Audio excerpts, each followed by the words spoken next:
The next speaker is Mr. Grant Cameron, who became involved in ufology in May of 1975. I'm not sure I can pinpoint precisely when I started, but it's when Stan Friedman came to dinner, 1970. With the sighting of an object which became known as the Charlie Red Star in Carmen, Manitoba, about 25 miles north of the Canada-U.S. border. He spent years researching and working with Wilbert B. Smith, who headed up the Canadian government flying saucer investigation known as Project Magnet.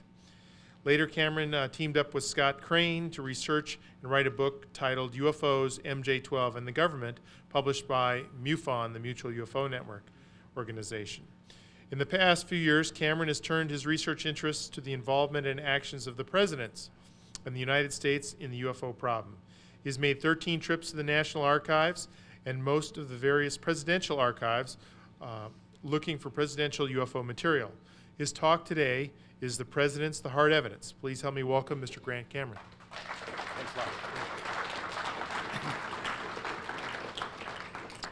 I should first of all warn you that last night the question was asked why do flying saucers crash, because the more technological something becomes, the more chance there is that something's going to go wrong. And this has got a lot of links, it's got a lot of AV files and stuff, so hopefully this is all going to work. My website is presidentialufo.com. You can go there. I haven't really put much on there in the last year. I've got a lot of stuff in the last year, haven't really put it on.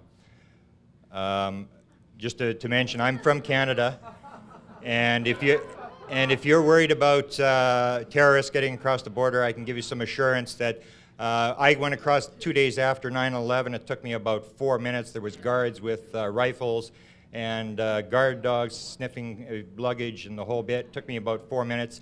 Last couple times in April, May, I went across. It took me half an hour, and this time it took me 45 minutes. It was an absolute nightmare. Inspected, interview with immigrations, and I can tell you that you don't have to worry about anybody getting across the border anymore. I'm going to almost have to book an hour. One thing that I had noticed last year when I was here, that crash saucers is sort of a thing for men. And it's sort of, not to be sexist, but there is a difference between men and women, that a lot of men are interested in crash flying saucers. It's similar to bathroom training. Men, it's noted that when men go to the bathroom, they take a newspaper with them and they dual task. And women are definitely different. When women go to the bathroom, they take a woman with them. And some things you just can't understand. Now, before I start, the other thing I want to mention is everybody said they knew where Nova Scotia was, and most people wouldn't know where Canada is, so I'm going to give you a little bit of insight, or Manitoba, where I live. It is one of the coldest places in the world. It is also a place that has 100,000 lakes. It's very remote, and a lot of our lakes are famous for Americans flying in there to fish. And it's a thing where it hasn't been fished out yet, so we still have a fair number of fairly good-sized fish. And so I brought a little audio clip, or video clip, hopefully it works, of an American who was fishing in Manitoba last winter. Oh, hang on. See, it's not going to work. Hang on. Let's try it again. No, it's not going to work. It was pretty good, eh? But it won't work. It's not going to run. So we'll go to the next one. We'll maybe try it again and see if it'll work later on. The presidents, as far as I'm concerned, are a key factor in the UFO mystery.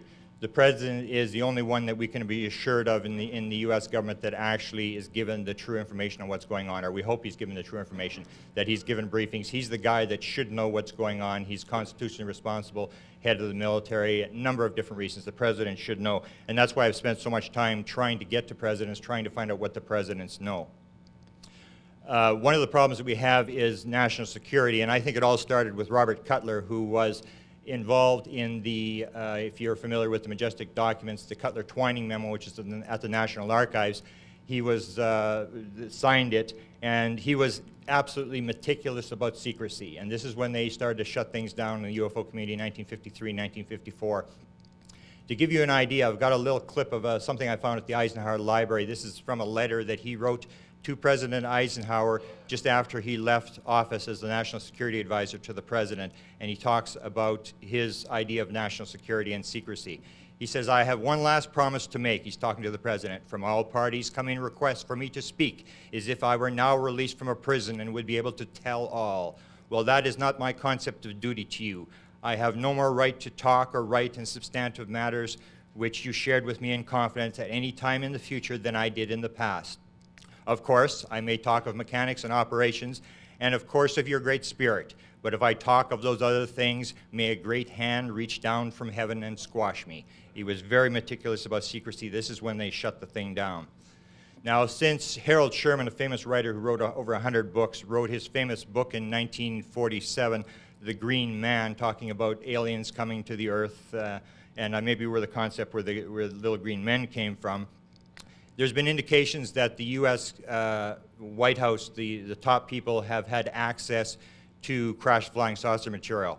One of the key stories that's out there is the story of Cordell Hull, who told his cousin, and this is told by the children of the cousin, that under the Capitol, he had taken his cousin to this room under the Capitol, and there they had seen alien bodies in jars, in fluid, and a crashed object that looked like a saucer. Now, it's not unusual that the Secretary of State should be involved in crash flying saucers. And here's Cordell Hull again, because the State Department has been involved in crash flying saucers. If we take a look at one key thing, Project Moondust, which has always been known as the project that recovered foreign technology items, recovered material, crafts outside the United States of America, it was run by the State Department. So it shouldn't come as any surprise that the State Department is involved in this whole thing. Ryan and Bob Wood have a number of documents that talk about General Marshall. He was the Secretary of State, his involvement in the UFO. Henry Kissinger, who was rumored to have said UFOs was the hottest potato there was in Washington, was also a Secretary of State and has been linked since the early 1950s with the UFO phenomena. The last one was Warren Christopher, who was Secretary of State for President Clinton.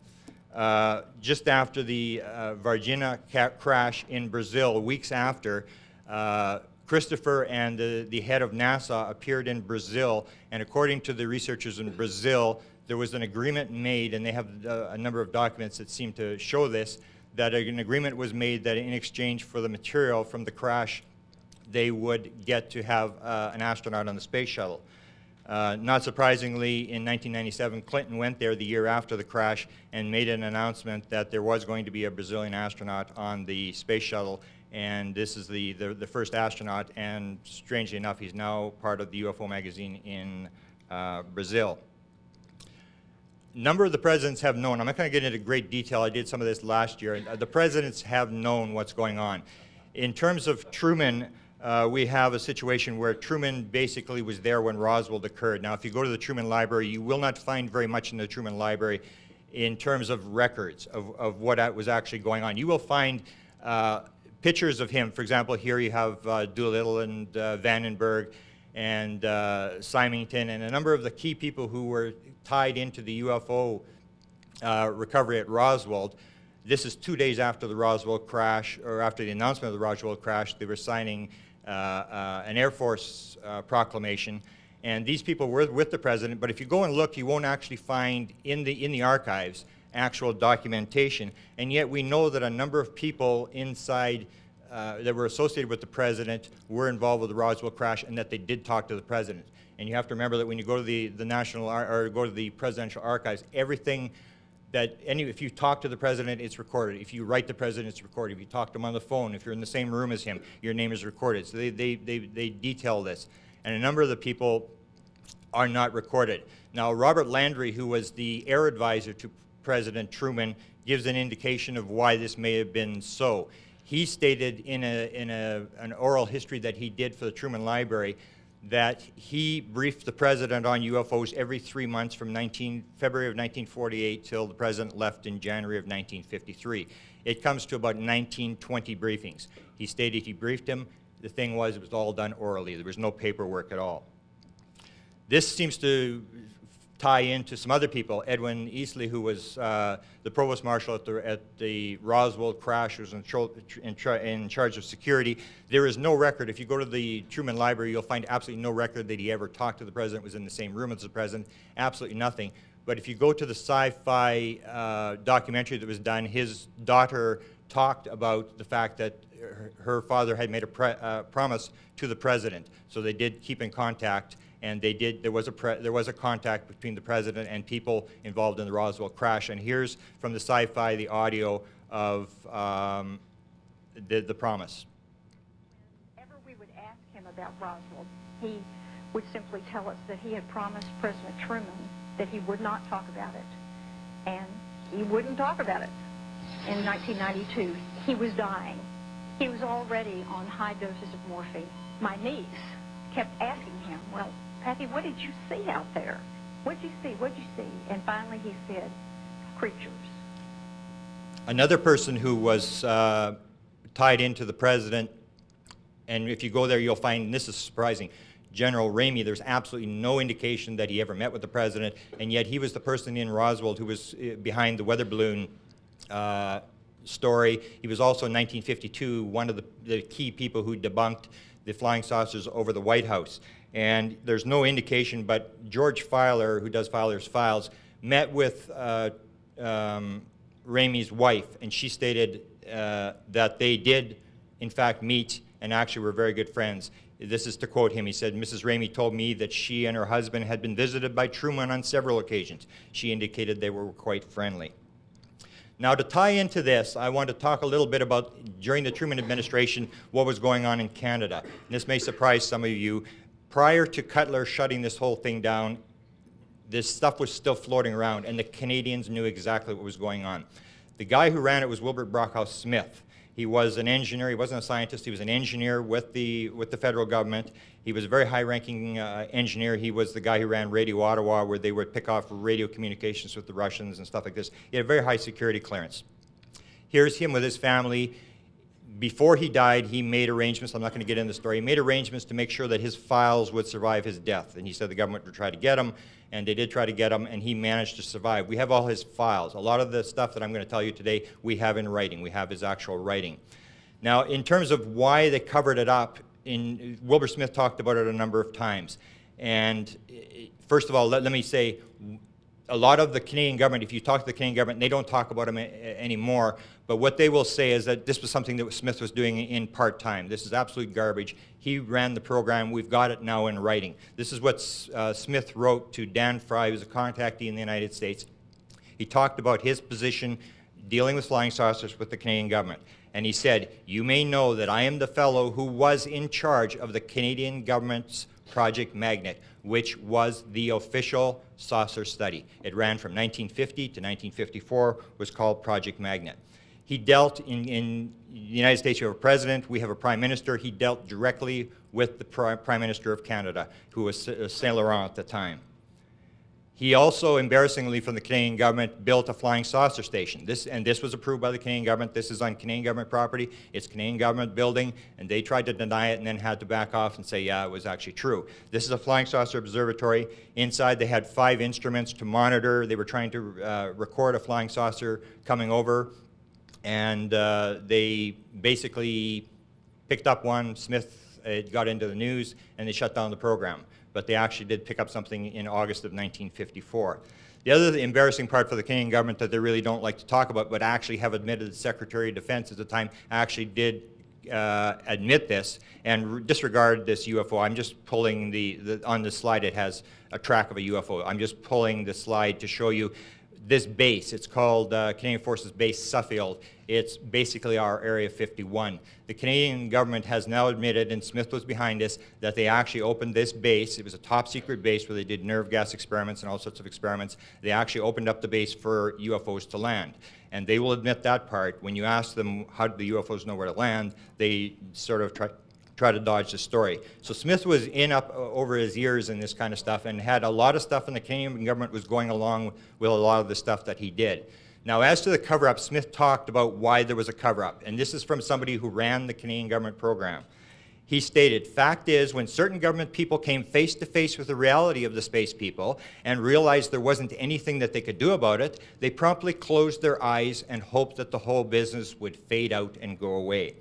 On another incident, he said that basically the same thing in an interview. He said the only reason that those in authority have said nothing about it is they simply don't know what to do about it.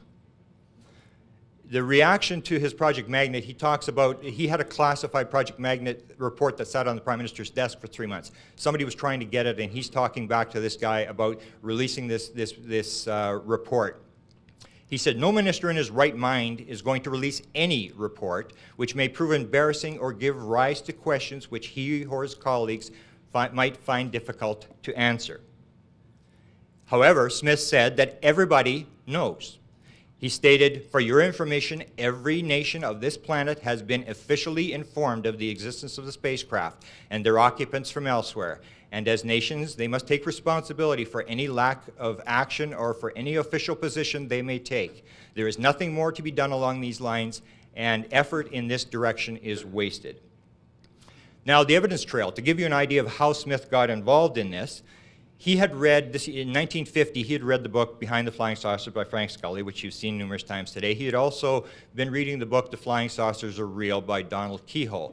He had gone down to the United States, and he said, "In 1950, I was attending a rather slow-moving broadcasting conference in Washington, D.C., and having some free time on my hands, I circulated around asking a few questions about flying saucers, which stirred up a hornet's nest.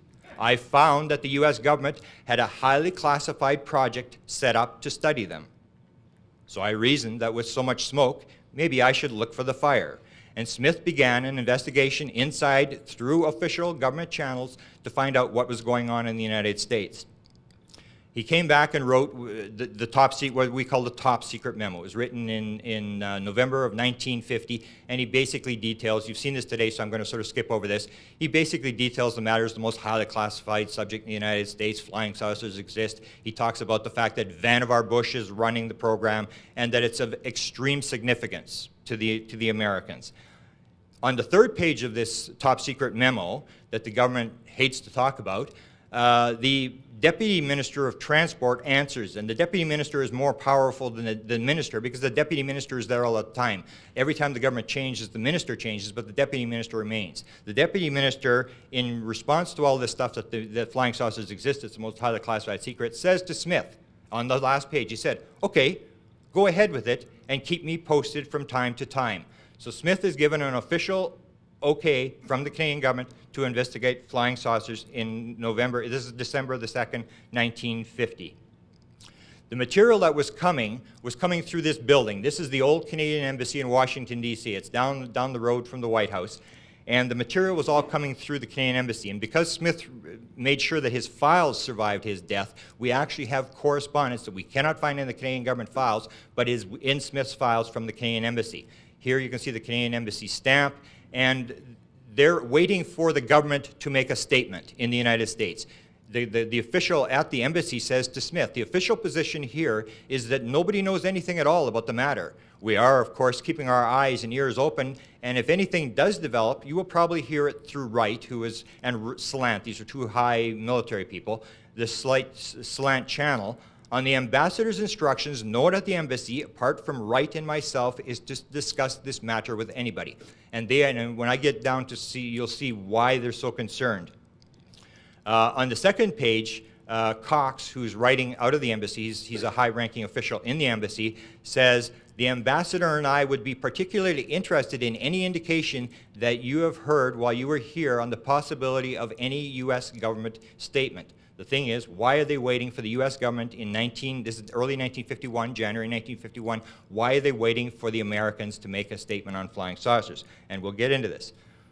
Wilbert Smith was associated with Vannevar Bush. I fought with Salant, who was one of these high-ranking guys, I and a couple other researchers, and he finally admitted to us, yes, Smith probably met with Vannevar Bush. Vannevar Bush was the guy who ran the U.S. program. Smith had written a paper on flying saucer propulsion, and he had sent it to Vannevar Bush, who was the guy who ran the thing and was the technological czar of the World War II, he was a science advisor to President Roosevelt, very, very powerful scientific guy. And Smith sends him this paper through Donald Keyhoe.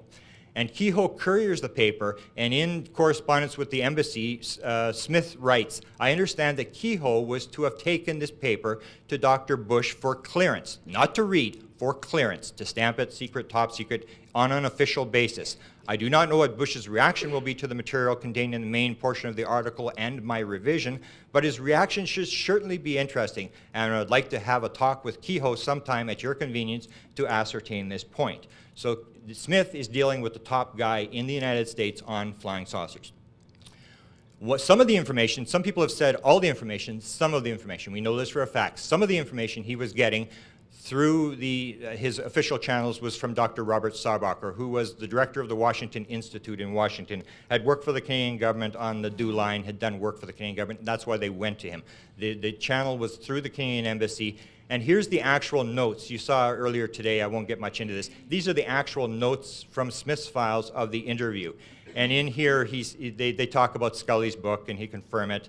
And the one thing I do want to point out, Smith asked, do they come from another planet? And Sarbacher said, I do not know. All I know is we didn't make them, and we're pretty sure they didn't originate on Earth. So we'll sort of skip over that. That was 1950 when this interview took place.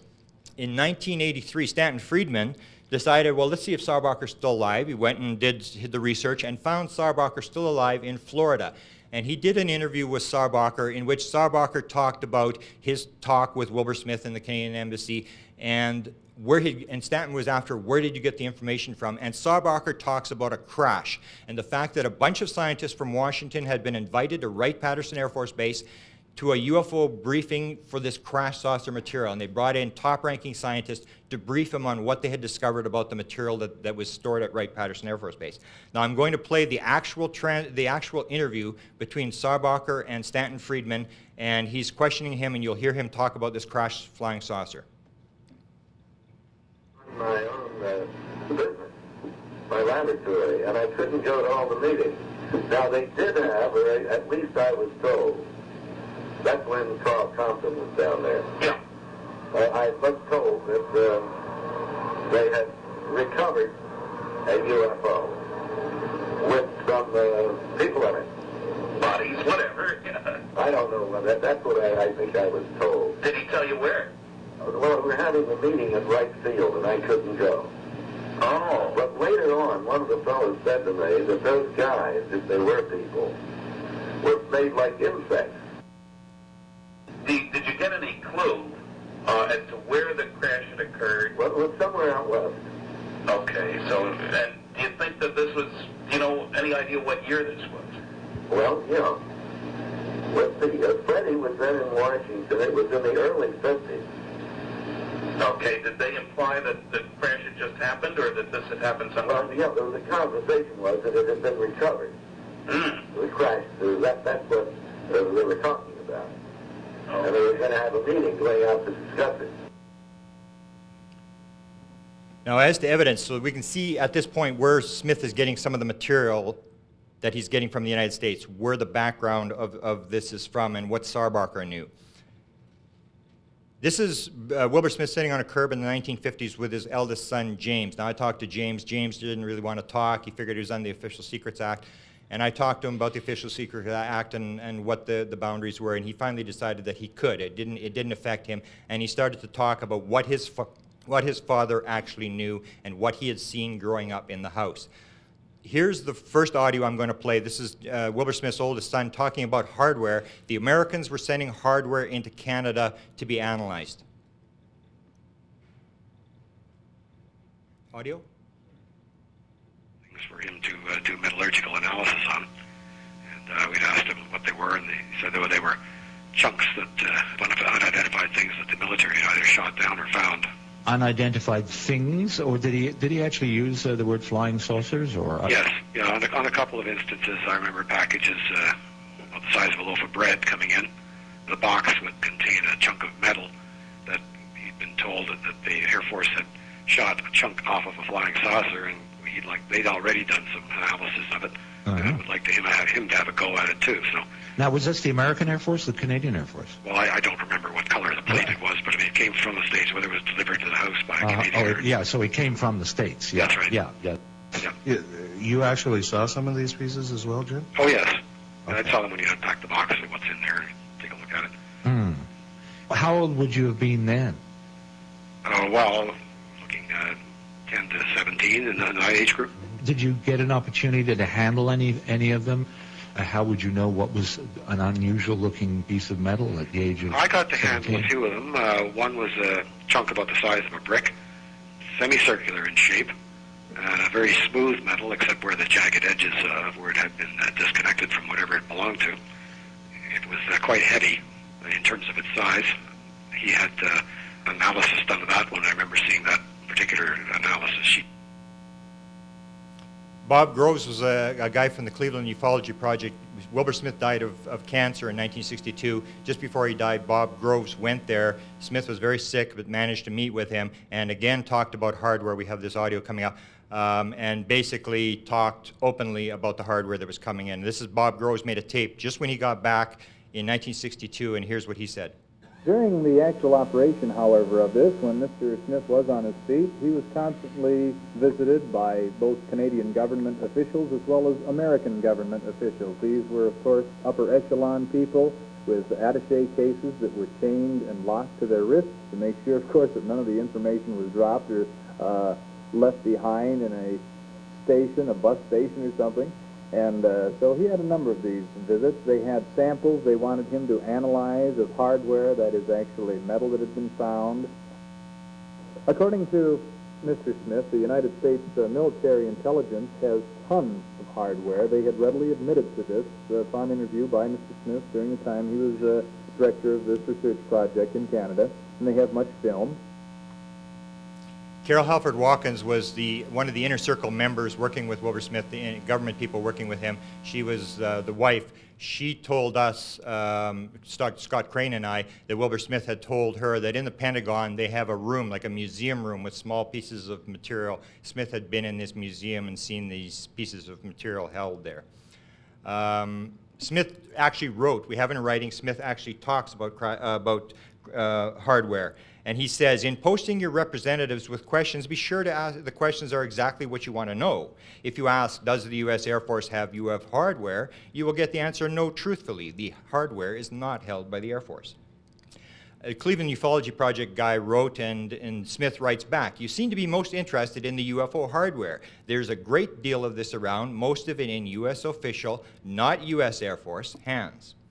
The same guy interviewed him, and they're talking about a 1952 piece that Smith claimed was shot off a flying saucer, and which he analyzed, and C.W. Fitch was the guy interviewing him, and they're talking about this piece. He said, you said that you had to return the piece of hardware. Did you return it to the Air Force, Mr. Smith? Smith said, not the Air Force, much higher than that. Smith and Fitch asked, the Central Intelligence Agency. Smith chuckles and says, I'm sorry, gentlemen, but I don't care to go beyond that point. I can say that it went into the hands of a highly classified group. You will have to solve that problem and their identity for yourself. This is a piece, I'm just going to skip over this. This is a piece 1961 on the St. Lawrence River. Smith believed this was extraterrestrial. It was a huge piece. Here's a piece of there's a photograph with plastic over the photograph. This is a huge piece. Smith believed it was extraterrestrial. I won't get into it. This is a piece that he handled in Canada. Now I play my little intermission because it's capitalist America. Sooner or later, everybody have commercials, and I have a commercial in mind. It takes after Linda Howe's last presentation. It's got some pretty funny audio, but there's very little. Just watch. I've got permission from the company to use this anytime I want. And it's about cattle. You'll have to turn the audio up on this. Oh, the AVs aren't working on this thing. No, it's not going to work. Okay. I'll have to use my computer. My computer tomorrow for the AVs aren't coming through. Crash retrieval material. He handled hardware. He also was involved in crash retrieval material. And he talked about it. We have letters that were recovered from his files. We have all his files. And in there he talks, I have knowledge from excellent sources that saucers have crashed and fallen into the hands of Earth people. I have even handled hardware, but all this is buried deep in classification and might as well be in the fourth dimension for what all good it is in evaluating the reality of the craft or the people who manipulate them. And you have to remember, this is the guy who ran the Canadian government program. I think there are several of them in Earth people's hands, but I'm afraid that they won't learn much about them from inspection, about as much as a Hottentot would learn about one of our aircraft. One must go to kindergarten before one goes to college. Now, getting down to bodies, his son started to talk about bodies, and he talks about Wilbert Smith and something we knew from the 70s, that Smith had seen bodies. Audio? At one point, or something. Yeah, on one of the times, he was in the States a lot, partly due to his work as a superintendent of radio regulation, so he had to deal with frequency allocation channels, radio, and that sort of business. So he was frequently on committees in the States where they were working out joint allocations, for example. And on several occasions, he went off to show things along this line. That was pretty well under the Official Secrets Act, he told us. However, when just before he passed away in '62, he felt the Act couldn't get him any more than that. So I did ask him, and he said yes, he saw the bodies. Did he describe them at all? Do you recall any? Not that I can recall, except that the descriptions that had sort of been out and about were fairly accurate. I think there were descriptions of smallish types. I don't know about necessarily the coloring. But no, I don't remember a lot of those details. I just it satisfied my curiosity that he had seen them and that they were real. And after this interview, I knew this had happened, so he left out the part about the crash flying saucer. So I phoned up James, the son, and asked him about the story about the crash flying saucer, which had circulated in Smith's inner circle for years. Flying saucers, like you mentioned, the bodies. Yeah. And I believe Buchanan mentioned a story about your father had seen a crash saucer at a Air Force base outside of Washington. That's right. Did you ever hear that story? Yes. Oh, okay. So that is okay. Your father told you that, or you just heard that from one of the other people? No, my dad told me that. Another story, we're getting to Aztec here, about the bodies with Wilbert Smith, deals with Frank Scully. Frank Scully, of course, the author of Behind the Flying Saucers, and Scully said that he had, or Sarbacher had said that the story was true according to him. Harold Sherman was a famous author. He was friends with Silas Newton. And in a book called UFO Dynamics, this is written in 1983, long before Wilbur Smith's son ever started talking about crash flying saucers, and the fact that Wilbur Smith had access to bodies and the crash saucer, he wrote this. Newton, who was the guy who gave Scully the story, Newton became acquainted with several high-ranking geophysicists who had actually seen the downed craft and occupants. And according to Sherman, through the intervention of Wilbur Smith, electronics expert and organizer of Project Magnet, Newton actually saw the bodies himself. Now, Newton has always been accused of making up the story. It doesn't make much sense that he would make this story because Smith was a foreign national. If he wanted to say that someone had shown him the bodies, he would have said a high U.S. government official. He never would have picked on some foreign national who didn't become known to have been involved with the bodies till 2002. This Wilbur Smith also led us through Sarbacher to another guy, and we mentioned this, the fact that we'd written this book, UFOs, MJ-12, and the Government. It led us to a guy by the name of Dr. Eric Walker, and Sarbacher is the guy who identified him. He was the chairman of the Institute for Defense Analysis, which is the main think tank for the U.S. Defense Department. He was Penn State president for 15 years. He has 14 or 15 honorary doctorate degrees. He was executive secretary of the Research and Development Board, which developed all the weapons for the U.S. military in the 1950-51. Very powerful guy, not a guy off the street. Here's him at the Research and Development Board, photograph we found at the Truman Library.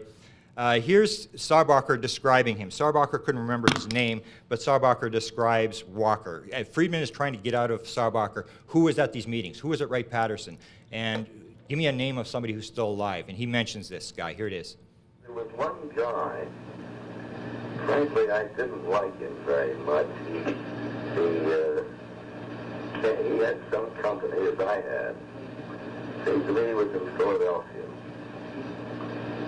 And he was going to all the meetings. And acting very smug about it. Now, the research was done, and it was determined that it was probably Eric Walker. Bill Steinman contacted Robert Saubacher and said, was it Walker? And he said, yeah, that's the guy. It was Eric Walker. So Eric Walker had attended all the briefings at Wright-Patterson Air Force Base. As soon as this became known, Bill Steinman phoned up Dr. Walker and asked him the question, were you there? Saubacher says that you were there at a military recovery of a flying saucer and alien bodies, and Walker basically stated, I attended the meetings concerning that subject matter. Why do you want to know about that?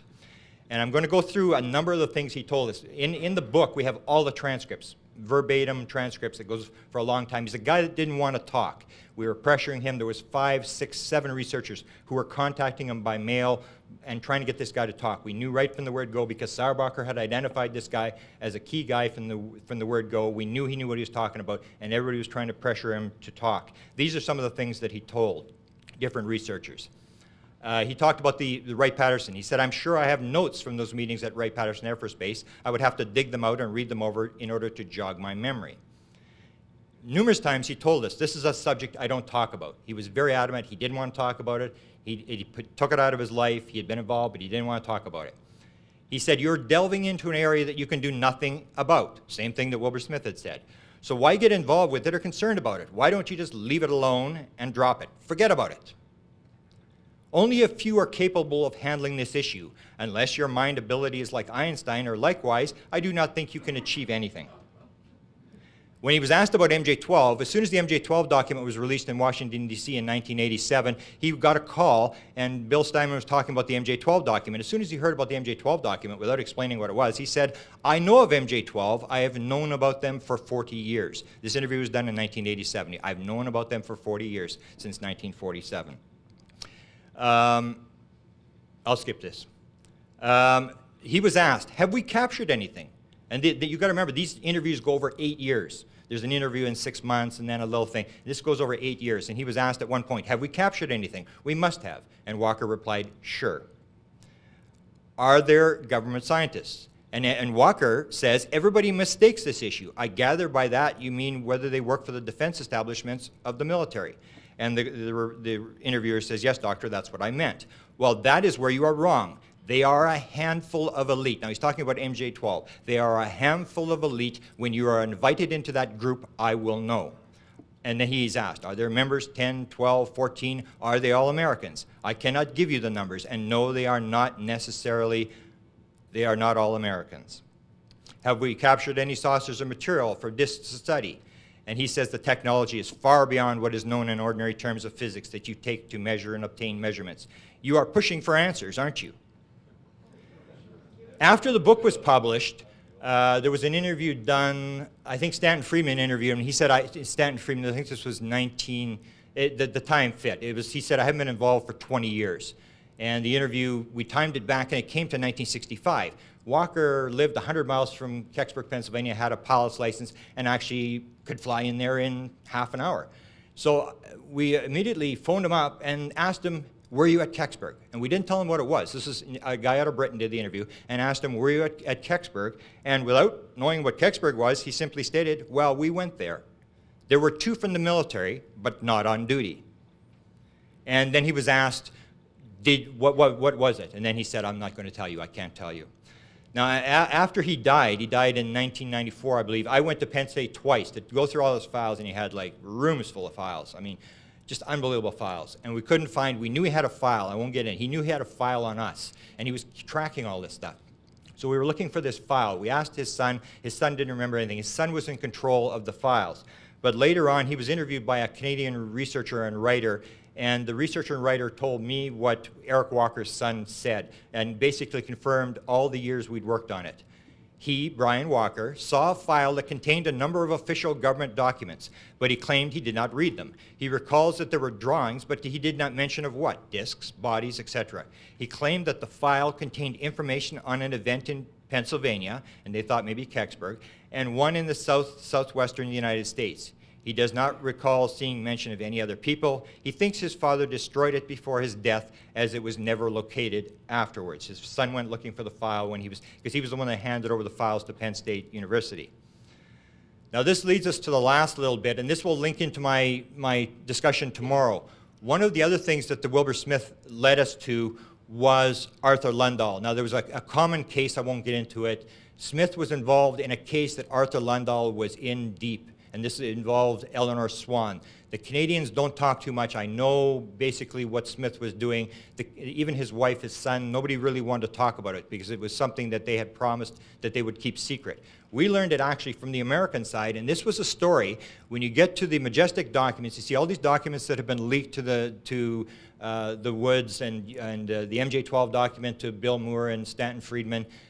All this kind of leaking stuff. This is a story that I'm going to tell you. It's not crash saucer related. It's very dramatic. This is a story that was leaked purposely to producers in 1973. It's a story we would never know unless the U.S. government. We know who the people in the government are that leaked the story. And it involves Arthur Lundahl, who headed the National Photographic Interpretation Center. He had briefed, I believe, 3 presidents, Eisenhower, Kennedy, and Johnson, on UFOs. He was fascinated with UFOs. The National Photographic Interpretation Center is the place where they analyze all the U-2 SR-71 the satellite photographs. Anything major that they have to analyze is done there. He ran the place. He was considered to be the foremost intelligence officer in the United States in the 1950s. And strangely enough, when I filed for his FBI file, the FBI has nothing on him. Here he is with President Kennedy. He is famous. Here's the things where they looked at the photographs at the National Photographic Interpretation Center. You can see the trays there that they reviewed all the U-2 photographs and stuff from. Lundahl was very famous not only because he was very interested in UFOs. He was the guy that went into Kennedy's office during the Cuban Missile Crisis and said, put the little charts up and said, Mr. Kennedy, this is a missile launcher, this is a missile, we determine it's this and that. He was the guy that briefed the president on the Cuban Missile Crisis for the CIA. Here he is. We recovered from James McDonald's files. I recovered some things that sort of show his interest in UFOs. He's talking to James McDonald, the famous researcher out of Arizona. He said, I am glad you're keeping up the good work and assure you that my interest is as high as ever. And another letter to James McDonald, he said, we'll look forward to seeing you and engaging in more discussion of the most important subject, the UFOs. And you got to remember, this guy was considered the foremost intelligence officer, very, very powerful CIA guy. There's a link to the Majestic Documents, and that is that Harry Cooper, who is the father of the guy who was getting the documents, was involved in what was called, I remember Ryan showed me this a number of years ago, the U.S. Air Force UFO program with photographic analysis. And this was connected to, I've got a spelling mistake here, a citation that was given to him refers to the National Photographic Interpretation Center. It says his exemplary knowledge of film processing and printing techniques provided necessary aids in photographic production for intelligence evaluation of gun camera and still photographs requested on call by the Foreign Technology Division and the National Photographic Interpretation Center in their contribution to the U.S. Air Force UFO program. The National Photographic Interpretation Center also analyzed all the UFO photographs. And Lundahl was actually involved in the Robertson panel. He was then working for the Navy before he was recruited by the CIA and did the analysis, headed up the analysis of the photographs that were done for the Robertson panel. As part of the material that was received by Cooper, there's actually an envelope that says examined at the National Photographic Interpretation Center, and in there there's 4 photographs. You can see this on the Majestic Documents site, 4 photographs in this envelope. And it links back to the National Photographic Interpretation Center, which was a building in Washington, D.C., which was very high classified. They had it in a real dumpy area of town, so the Russians couldn't determine what was going on there. And let's skip this fragment. Smith with the 52 fragment. Let's skip this. Now we'll get to the story. At the National, this is a story that was linked, this was released purposely by the U.S. government. It was, Colonel Coleman was involved out of the Pentagon. The U.S. government was revealing the script. This is a document you can find on my website. It's an actual, the actual document is a handwritten copy by Jalen Hynek. I won't get into that long story. It's an 11-page document. It was written by Arthur Lundahl, this head of National Photographic Interpretation Center, and it talks about an incident inside this building that occurred in July of 1959. It was shown to the people who did UFOs Has Begun or UFOs past, present, future. It had two versions, 1974 and 1979. It was redone in 1979. They were approached by the Pentagon and offered to do a UFO documentary for the government. And they were given two main things, the Haldeman Air Force Base story, which I'm going to talk about tomorrow, and this story, which was an incident that occurred at the National Photographic Interpretation Center. Robert Emenegger, who was the key researcher guy on it, went and interviewed Arthur Lundahl. Arthur Lundahl confirmed that that document that I just showed you was legitimate, that he had written the document, the incident occurred, they saw a flying saucer, but would not go on camera. Now, video. We're not going to get a video here. Oh, shoot. This is Robert Friend. Let's see if it works. No, it's not going to work. Oh, it is working. Okay, this is the National Photographic Interpretation Center in Washington. It seems a retired Rear Admiral had information about a woman in Upper Maine that purported to have established contact with extraterrestrial beings. Two naval intelligence officers were sent to investigate. The naval officers met with the woman, and she went into a trance, supposedly to establish contact with the purported extraterrestrials. And then they asked her scientific and technical questions that a woman of her education could not possibly know the answers to. Yet, as the questions were put to her, she was able to answer easily. Okay, to quickly review that, there was a guy in the National Photographic Interpretation Center who was a guy that developed the slide trays, the lighting behind the slide trays with Lundahl, was working with Lundahl right from the word go, had worked on the Robertson panel, UFO stuff, had gone to Maine to see this woman. The FBI was involved, CIA was involved, the president was involved, everybody was involved, Canadians were involved. And this woman was talking to aliens. There was two, she said there was two ships that were going around the earth and she was talking to these aliens. The U.S. government, we know for a fact, was tracking two objects at that time in 1953. So they were very impressed, and this woman could answer things. One of the naval intelligence officers is taught how to do this. He goes running back to the National Photographic Interpretation Center, and as Friend is describing, gets into trance, and Arthur Lundahl is there, and this Nisham, who's the other guy, the National Photographic Interpretation Center, and start asking this guy questions and talking to this alien. And we'll get the second, they ask, and I'll skip the video. They ask him, as they're talking, they say, can you show some kind of proof? And Alpha says, what kind of proof do you want? This is the alien that they're talking to through this Navy intelligence guy. And can we see your craft? So Alpha says, when do you want to see it? And Nisham, the guy that's asking the question, says, now. Alpha says, go to the window. Everybody races to the window. And in this video, which I may quickly, no, I won't play, they actually show the window where they were looking out. And Nisham says, are we looking in the right direction? And Alpha says, yes. And what happens is, according to Arthur Lundahl, and Arthur Lundahl confirms this, a flying saucer, and this is the middle of the day, flew by. It was brighter on the outside than it was in the middle. It was metallic, and it hovered over the Capitol, and everybody saw this. They immediately are fascinated by this whole thing. They check the radar. The radar, Washington radar says that area was blocked out at the time.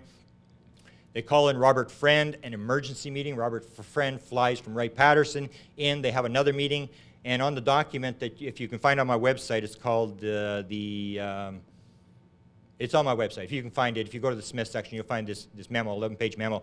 They call in Friend, and Friend, who ran Blue Book, said it was the most dramatic case he'd ever seen. They call him in, they put this guy back into trance, and on this thing, they have 6 CIA people. And in the document, it actually names the CIA people, who's in the room, all this sort of stuff. Lundahl admit that he wrote this document, and basically they put the guy back in trance, and Alpha says the time isn't right, won't fly by for the second time. Friend goes back to Wright-Patterson. He talks to his general, his commanding general. The general says, leave it alone, there's another agency handling it, which is the CIA.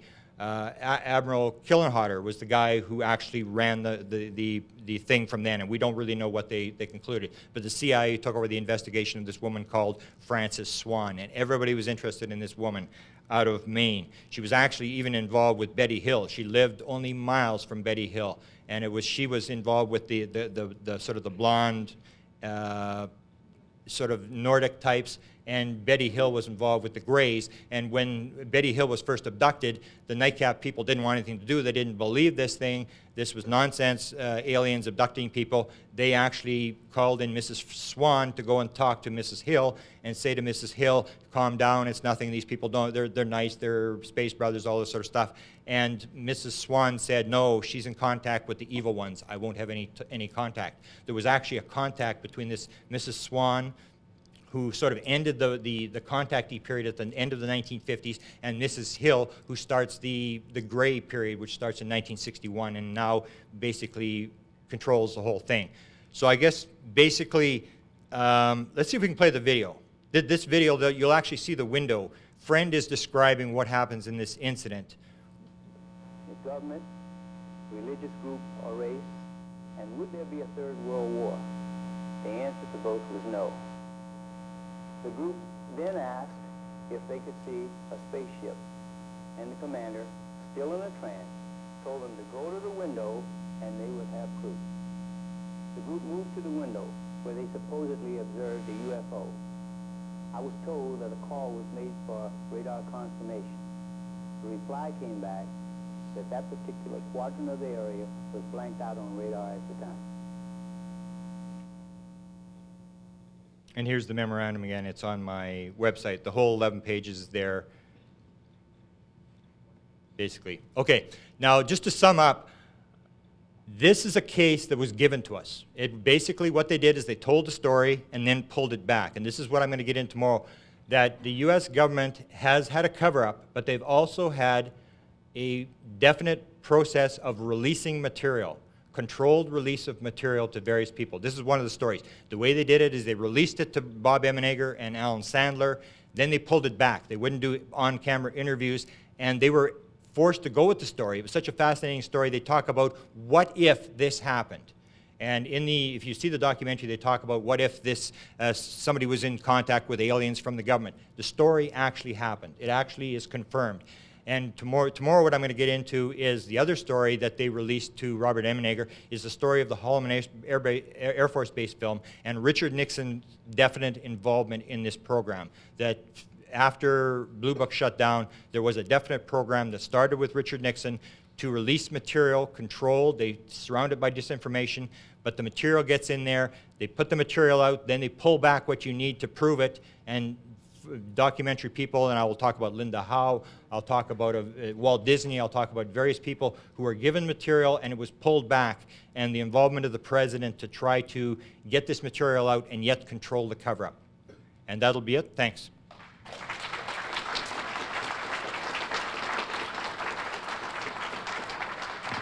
Thanks, Grant. That was great. Well, it's over for the time being.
Well, Grant Cameron has done an extensive amount of research and been to lots of presidential libraries and the National Archives looking for the true activities of the president at certain times.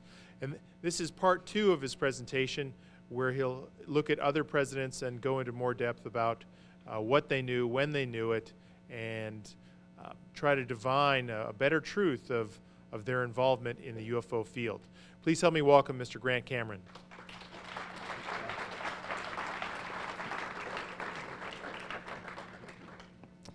My friend Richard Dolan has recently come out with an article in which he's started to doubt the impact that the U.S. government had on the media in this field. I'm going to have to talk to Richard because the presentation I'm going to give today is exactly the opposite, that I'm more thoroughly convinced all the time that the government is controlling what we know, and that it may actually be coming from the White House. I'm going to give you some examples. And that, as I said Friday night, I believe that perhaps the majority of the stuff we now believe has not been discovered by us. It's been leaked to us through a system that I'm going to show you how they operated it.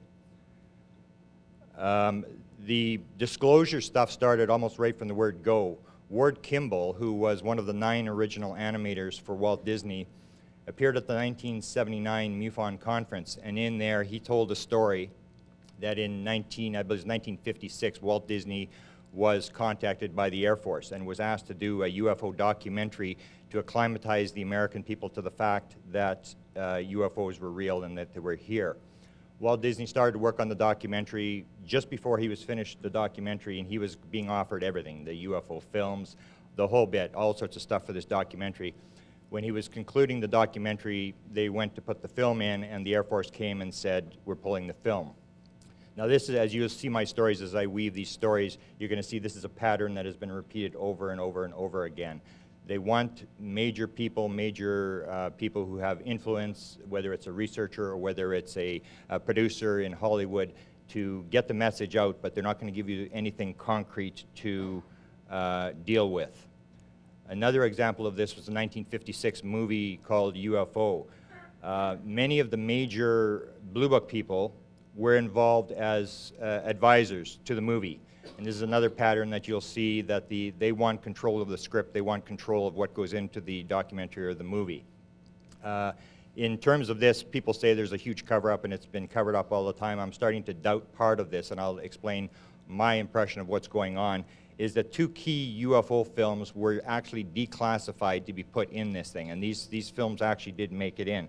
One of them was shot by Nicholas Mariana, who actually appeared himself in the movies. These movies were the ones that were showed at the Robertson Blue Book panel in 1953. These films were actually declassified and put into this 1956 movie.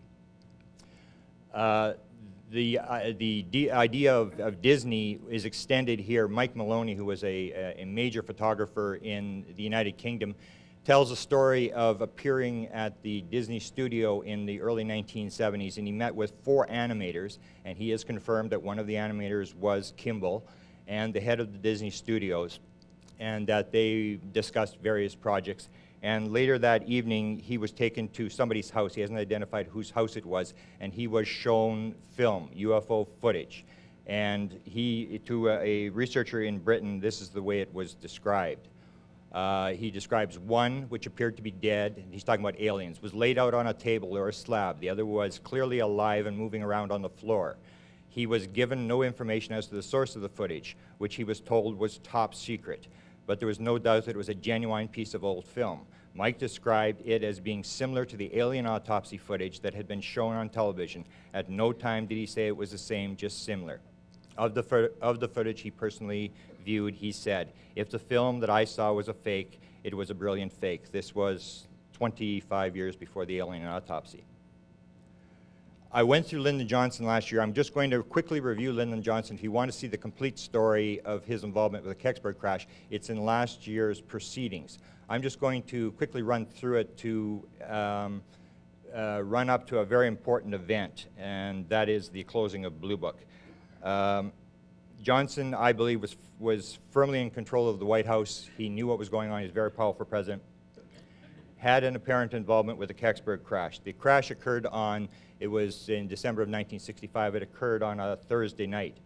The people who have researched the Kecksburg crash have described 3 different people being at the crash site. One was NASA, One was the Air Force, and one was a guy in a trench coat, a civilian in a trench coat, which we believe may have been Dr. Eric Walker. Of the people who appeared at the site, NASA and Air Force are mentioned. The morning after the crash, on the Friday morning, the President was recovering from surgery at his ranch in Austin, Texas. This is James Webb, the head of NASA, flew into the President's ranch. Also flying in the morning after the crash was all the Joint Chiefs of Staff, the complete Joint Chiefs of Staff, and the Secretary of Defense, Robert McNamara. Also appearing at the ranch the day after the crash was the governor of the state of Pennsylvania. Now, there was a bunch of governors meeting at the ranch on that day for whatever it was, so it wasn't directly that he came in for that, but if he had wanted to talk to him about the crash, he could have talked to the governor. On Sunday night, Johnson flew back to the White House after the crash, and the next morning he met with this man, who is the head of what is now called FEMA. At that time it was called the Office of Preparedness. It'll be on the next slide. Very powerful guy. This is the organization that if the U.S. government comes under attack, these people, and the government is wiped out, these people basically take over. The meeting, Buford Ellington was the guy who was the head of the agency. Buford Ellington had met with the President on 40-some occasions. Only 2 times did he meet off the record. Once was the very next morning. Now, the Office of Emergency Planning was an important organization because it runs what is called Mount Weather, which I'll get into shortly. One of the people, if you take a look at the Blue Book files on the Kecksburg crash, you will see that one of the people who is named there, who is in the phone traffic to the Wright-Patterson Air Force Base, is a guy by the name of Colonel Leo Bourassa. Now, he ran the Special Facilities Division, and in the Blue Book files, it describes Project Greengrass. Greengrass. And he is in the phone traffic, and he's talking about the fact that they have recovered metal fragments in Michigan. That's the only incident he has. Now, the importance of him being involved in this phone traffic dealing with the Kecksburg crash is the fact that he is the guy who ran Mount Weather, the Special Facilities Division at Mount Weather. Mount Weather is important because it is the presidential bunker. It is where the president is supposed to go if there is a nuclear attack. This is where the government will be moved. When 9/11 occurred, George Bush was flying around the southern United States trying to hide or whatever he was doing, moving from place to place. Dick Cheney was in the bunker under the White House, and the other 15 top people of the government were moved to this facility. It's called Greengrass. It's the code name that was in the files for the Kecksburg crash, and Bourassa ran it. The phone call dealing with the Kecksburg crash came from the presidential bunker. This is an aerial photograph of the bunker outside of Washington, D.C., and you can see on a blow up there's where the presidential helicopter lands when they move him in, and it's all underground. It's all ready to go for extended periods of time. Study. I'll give you a prelim on this. This is General Stephen Lovekin, who is one of the disclosure witnesses, and Stephen Lovekin tells the story that he was at Mount Weather and that they tracked UFOs. He was told in the 1960s he had worked for Eisenhower. He had told me that he was at Camp David. He had actually heard Eisenhower talking about UFOs at Camp David. He had worked with the signal intelligence, so he was around the president all the time. He was around Kennedy as well. I asked him, did Kennedy know? He said, yes, Kennedy knew. And here's him talking about Mount Weather and the UFO connection to Mount Weather. Study. I was fortunate enough to travel around Washington, D.C., the Washington, D.C. area, and I got a chance to speak to one individual who was a government employee, was not military, who I just knew by Frank, and I first met him at Mount Weather, Virginia, Winchester, which is a place most of you know where the president would go in case of attack. He told me at that time, that the first time I saw him, because he knew I was interested in this subject matter, that this place also had facilities to track these UFOs. And I saw him again several times later, where we had our station, which was in Old Foggy Bottom, and he was quite conversant about the UFOs. The final element to this whole thing is Robert Collins, who was rumored to be known as the Condor, has done a bunch of research, bunch of inside sources, and he has stated that the following has been uncovered over the years of research. MJ-12 had a cover under which it operated, and that cover was reportedly the Office of Emergency Preparedness Special Facilities Division. He's also saying that Mount Weather is a key to this whole thing. Now, I set up Johnson to get to Gerald Ford. Johnson was very interested in UFOs right from when Sputnik first went over. He had had a number of run-ins with UFOs with organizations and stuff. Gerald Ford was also very involved and was also a guy who helped to shut Blue Book. Gerald Ford, I'll just give you a clip here. We have him talking about UFOs before he became president.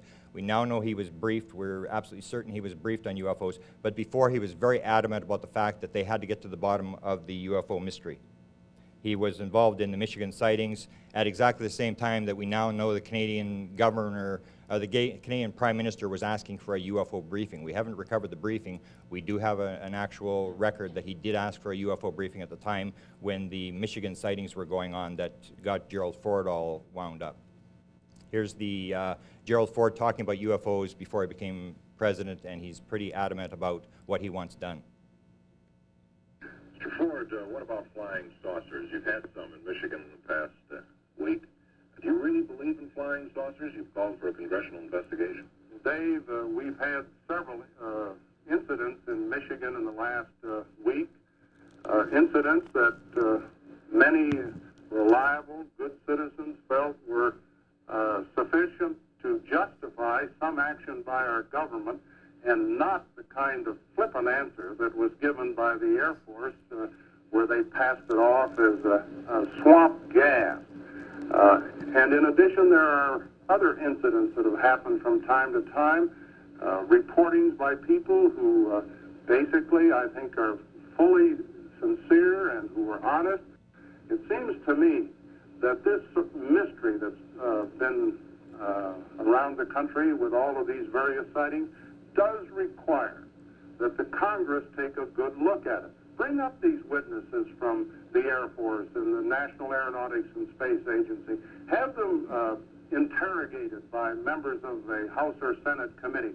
Let them put their records on the line. And let the people who have allegedly seen these unidentified flying objects come and testify. I think the American people would be more assured that there were or were not if such a public hearing was held.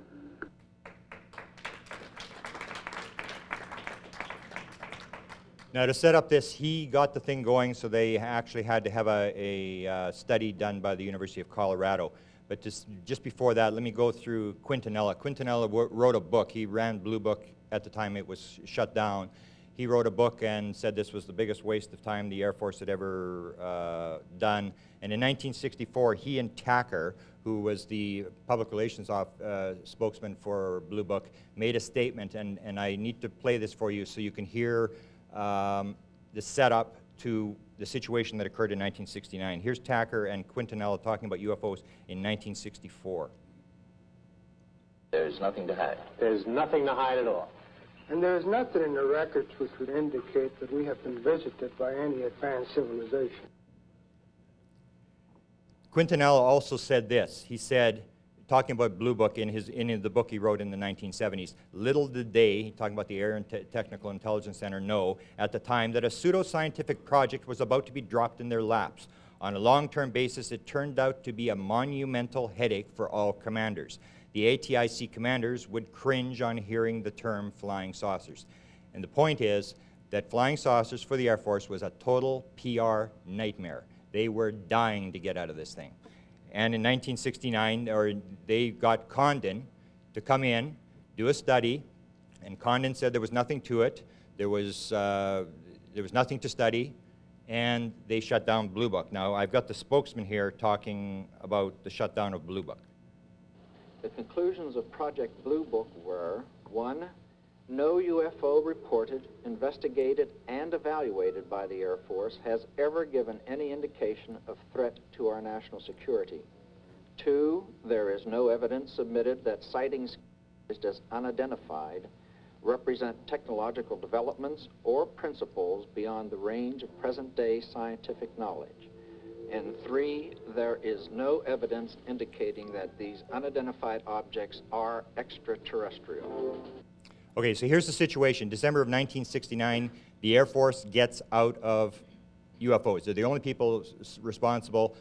Now the U.S. government is in a position where they never have to talk about the subject again. It's like a bad divorce. They're out of it. The wife is gone, and it's over. We never have to go back. But that's not what happened. If it was a true cover-up, it would have been the same as what had happened in Canada. Canada shut down the UFO program about the same time as the Americans. The Canadians have never gotten back in. The Canadians, it'd be very hard to find any agency or figure out who's running things. They don't leak us stuff. It's basically, they're out of it, and my impression is they just contracted it out to the United States. But they got out, the Americans didn't, and the whole thing started with Richard Nixon. Now the rumor is always run around, Nixon did 2 things. Number 1, he gave away, once Blue Book was shut down, he gave all the UFO material to contractors so they could back engineer stuff. It went private. The other thing that was rumored to have done was to try to start to make a disclosure, to acclimatize people. Now, one of the stories that he was supposedly was Close Encounters of the Third Kind was an initiative, part of the initiative of Nixon to get this thing out. And the story I'm going to start to tell you, well, first let me give you Nixon's background. Nixon was very interested in UFOs according to a number of people. Beverly McKittrick, who has been interviewed in the last year twice. She's Beverly Gleason. We tracked her down. David Ridiak helped me.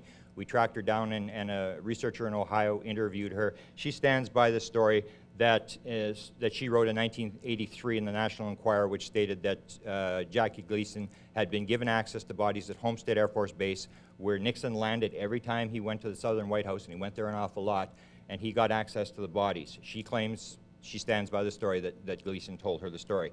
So we have that indication that Nixon was very interested.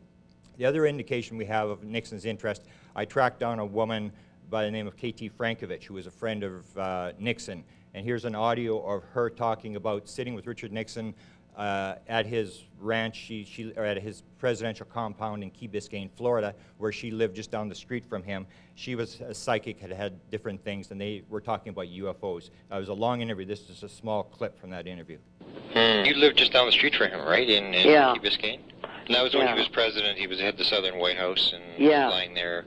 And the time he used to love to sit out on the back porch and just watch the bay, Key Biscayne Bay, and so forth. And of course the stars would come out, and the conversations would go to, psychic, and then there'd always be the question, well, do you believe? Of course, I always said yes. What are you, crazy? In terms of psychic or UFOs? UFOs. Oh, is that right, eh? Oh, yeah, I'd always say, yeah. I'd always say, what are you, nuts? You can't be stupid enough to believe that we're the only beings. And he'd kind of chuckle. Interesting. There'd be questions like, well, what do you think they're like? just normal conversations of curiosity, but he never let on that he had seen Homestead. Now we get to the key story of my 2 days. Yesterday I told you a story that occurred in 1959, which has been told, CIA agents have told this story. It's widely told now. It was a story that was leaked to us, and that was the contact in 1959 at the CIA building, one of their key buildings, the National Photographic Interpretation Center in Washington, D.C., a contact with a flying saucer that flew by the window. This story was told to Robert Emenegger. Now, a lot of the stuff that we've leaked, and I've been very interested in the Majestic Documents, I've been very interested in the MJ-12 document. I very rarely read the documents. I'm more interested in finding out where the documents came from, who's putting them out, and why. And this is where I look at this story. A lot of people, if you take a look at the Majestic Documents or the MJ-12 document, people say it's disinformation. The story I'm about to tell you could not possibly be disinformation, because in 1969, the U.S. Air Force got out of flying saucers. They had nothing to disinform about. There was nothing. They were out. They had no involvement. In 1973, Robert Emenegger, who was one of 2 people, Alan Sandler was the other, were in California. They were approached by the Pentagon, and they were asked to do a UFO documentary. They've gotten out of the UFO thing now, and 4 years after they get out, they come and they want somebody to do a UFO documentary. They leaked 2 stories. One is the 1959 story, and the other one is the story of the Holloman Air Force Base encounter. And Robert Emenegger, I've talked to him a number of times. He's still not very revealing about what's going on. Linda Howe has spent a lot of time with him. This is a story that absolutely riveted NIDS. They were trying to get to the bottom of this thing. There was or people inside NIDS were trying to help. Puthoff was extremely interested in this case. It is a critical case. I would say when disclosure comes, this will be a critical case. This is the starting of the government starting to weave the ideas that they want us to believe about what's going on in the UFO world. This is a story that was released to Emenegger, and I'm just revealing it now, but you're going to hear Emenegger actually tell the story of how he was approached, how they were, the script and the whole bit, and basically it's a story that they didn't have to tell. They were out of the thing, and they started to tell a story of what was going on inside their UFO research. This is his house in Los Angeles, California, where they were approached. The first contact took place at Norton Air Force Base. The National Photographic Interpretation Center analyzes a lot of the footage. The footage is stored at Norton, was stored at the Defense, the DAVA, which is at Norton Air Force Base, and this is where the encounter took place. And this is the base, Holloman. One of the things they do that I should point out is that they changed the versions. Linda Howe was offered this film in 1983. What they do is they will give you 2 different stories. Richard Doty said that this incident occurred at White Sands. Colonel Coleman and some of the people at Norton told Emenegger that it occurred at Holloman Air Force Base. That's what they want. Linda Howe was told it occurred in 1964. Emenegger was told it happened in 1972. And so what they do is they release the story to a number of different people with different details. The story gets out, and all the researchers fight and call each other liars because they got the wrong date and the wrong place, and that's the way it works. The story gets out, and the cover-up maintains, and they are allowed to tell the story. So the story, according to Emenegger, and he seems to have the best indication, he talked to a number of people at Holloman, it did occur at Holloman Air Force Base. And this is an overhead view of Holloman. First, let me, before I actually get to Emenegger telling the story, we went through the question of, as I say, when I look at the documents, I look at who's getting the documents, why are they getting the documents. So I look at Emenegger. There's a letter that I'm going to discuss in a few minutes from Richard Nixon to Robert Emenegger. And when I was looking for that, I filed with the National Archives where the Nixon files are. And I was sure I was going to get the letter because we confirmed the letter existed. Emenegger confirmed to me that the letter existed, that he had it. When I got it back, the letter wasn't there. But what there was an application by Robert Emenegger to the U.S. Information Agency, which runs Voice of America. And in this, there are some indications of why they may have picked Robert Emenegger to do this film for them. In his qualifications that he outlined to the USIA, he described his special qualifications. Emenegger was specialized in the study of motion pictures as an instrument of propaganda and its influence on public behavior. The other thing that I found in this application for USIA was the fact that he had written a graduate thesis on the influence of motion pictures on human behavior. Now, that may not have been the reason why they approached him. There was some things about connections with CIA, with people that were associated with Emenegger. There may have been other reasons. This was just something that jumped out when I saw his application. The story was leaked to Emenegger by Bill Coleman, who is very famous in UFO circles, had been the U.S. Air Force Blue Book liaison from 1961 to 63. He had also was a producer of NBC TV show Project UFO, which is one of the rumored things that was a disclosure deal, that they wanted to have a disclosure thing, and this was the way they were doing it through this TV show in the 1970s. Coleman has told Emenegger a number of times. He's talked about it. Emenegger's still trying. I'm trying to get the story from Emenegger. Emenegger's trying to get the true story from Coleman. Coleman at one point had joked to Emenegger when Emenegger, because he was telling various stories of why they wouldn't release the film and what was going on, and Emenegger said, "Tell me the real story." And jokingly, Coleman had said to him, "If you wanted to know the true story of the Holloman Air Force Base film, I'd have to take you out on a ship in the ocean and tell you the story, but then I'd have to kill you." And it was a joking thing, but Coleman knows what's, and Emenegger said he wonders whether Coleman even knows the true story of the Holloman Air Force Base film. Okay, here's the audio. Here's the actual audio of when they go to Norton Air Force Base. And this is how it began. This is Emeneger telling the story himself. And we went to Norton Air Force Base to discuss other things, among them three-dimensional moving holography and laser and cancer and all of the R&D, advanced research, ARPA kind of project. Okay. And the UFO thing was brought up to us, which I just couldn't believe, but we said, well, okay, we'll go along with it. And one conversation led to another, a contact with the Pentagon. Everybody couldn't have been more open about what we were doing, and anyone along the line could have questioned and said, and I expected them to say, like, what the hell are you guys talking about? This is another description he has of Norton Air Force Base being approached. Oh, this is, okay, I have the clip backwards. Paul Shartle was a guy that NIDS was going to bring in to interview. Paul Shartle was the security manager and chief of requirements for the audiovisual program at Norton Air Force Base. He's the guy that handed out the film. If you wanted to film at Norton, this is the guy that got the security clearance and got you the whatever film you wanted. He appeared on UFO Cover-Up Live, which is a documentary in the 1980s, and he described what he saw in the film. He's the only one that will admit he saw what was on the film.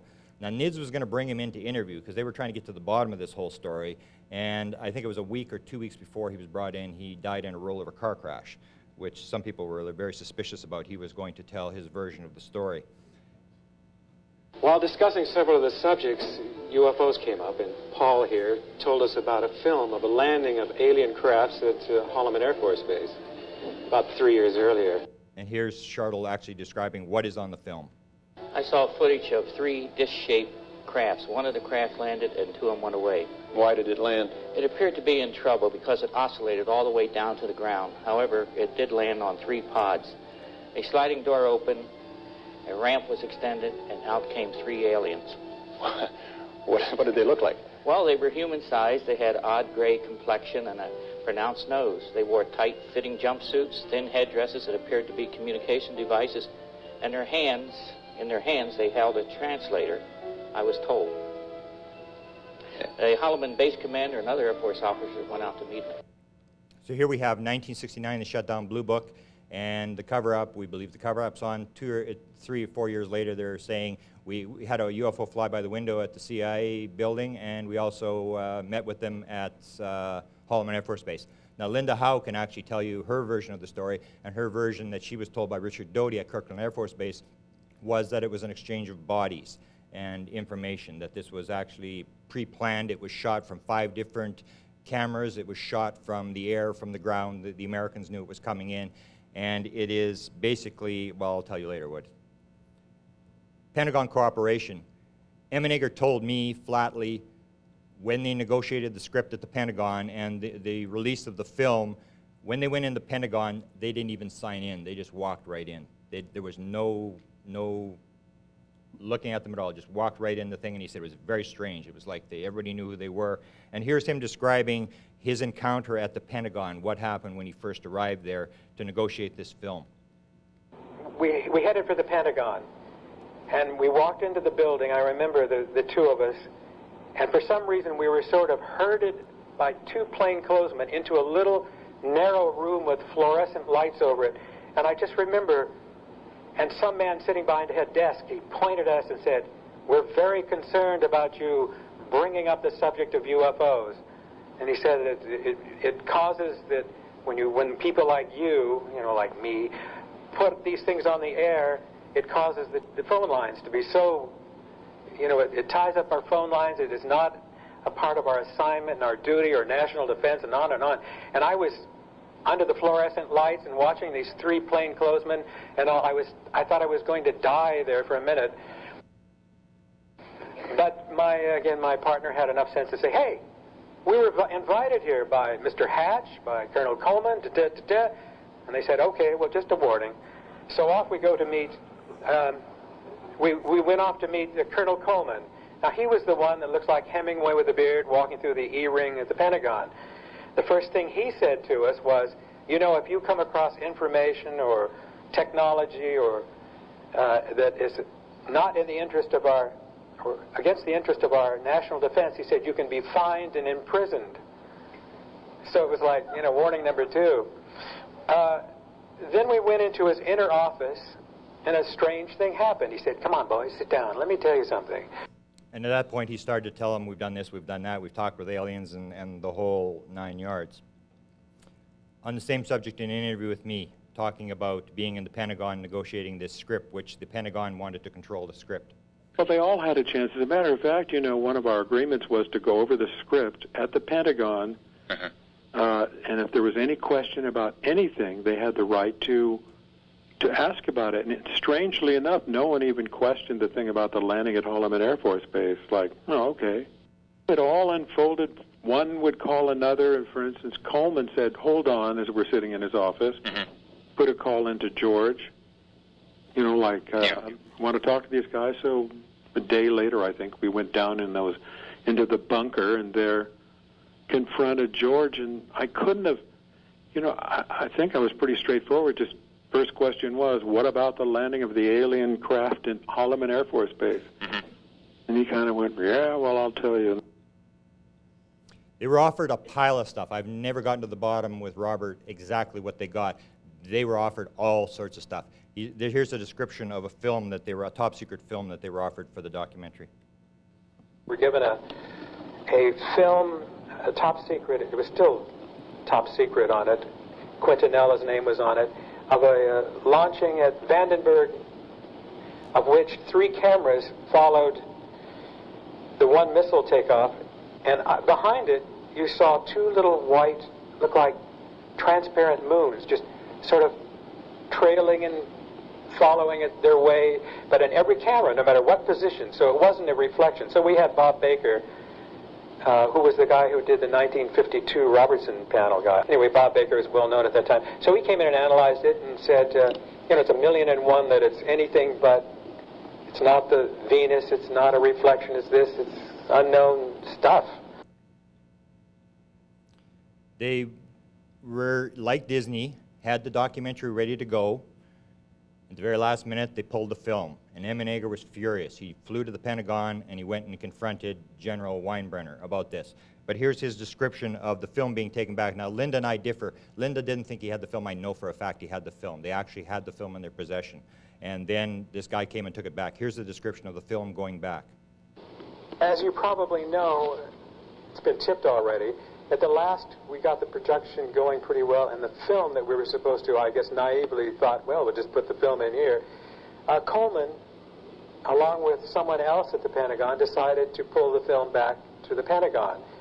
And I know it was driven back by, the name of the guy slipped my mind, but he had to drive back with his wife in a Honda, and I'd heard with the film cans in the back, and I heard these little stories about how the car broke down somewhere, and these 2 heavy-set people were sleeping in a, I mean, has nothing to do with UFOs, I suppose. They were trying to sleep in some motel, and I mean, I got all the sort of details of how the film finally ended up back at the Pentagon.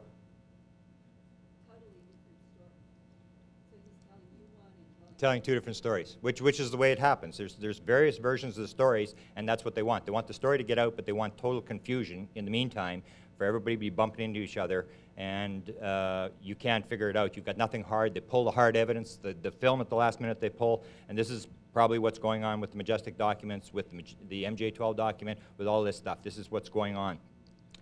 Bob Haldeman, when I pulled the actual resume that Emenegger had sent in 1968, he listed as his only reference Bob Haldeman, who was Chief of Staff to President Nixon, who was considered to be the 2nd most powerful man in the United States.